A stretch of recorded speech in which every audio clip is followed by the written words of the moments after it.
Kash Patel a un dossier bien étoffé sur January 6. C'est une des raisons pour laquelle on veut absolument du côté républicain qu'il soit le boss du FBI. Son boss va être Pam Bondi, qui elle aussi veut que la lumière soit faite. Malheureusement pour les démocrates, l'équipe toute étoile est en place. Il manque juste Kash Patel.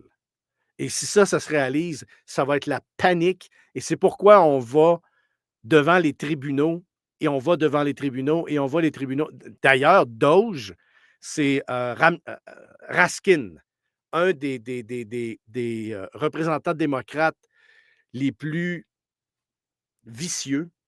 C'est un serpent. Raskin est allé devant les caméras de CNN dire qu'il gagnait présentement en cours contre Doge.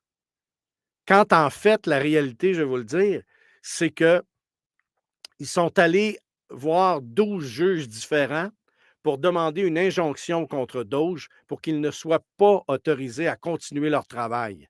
Et qu'est-ce que les juges ont fait? Ils ont mis sur pause le temps d'étudier le cas pour voir si effectivement Doge devrait arrêter ou non.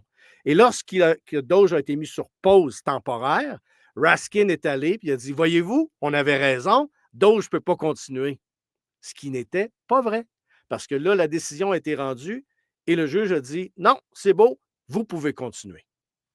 Donc, faites attention à ce que vous entendez quand on parle de désinformation. Oui. C'est exactement ce que Raskin a fait. Il a profité d'une technicalité normale dans un processus judiciaire pour se donner la victoire et il savait très bien, parce qu'il est avocat lui-même, que ce n'était pas le cas. Mais pour que ça paraisse bien devant les caméras de CNN, pour que les gens disent ah ah, gotcha Doge, vous n'avez pas le droit de faire ça, Raskin vient de nous le dire, il y a un juge qui vous a dit d'arrêter.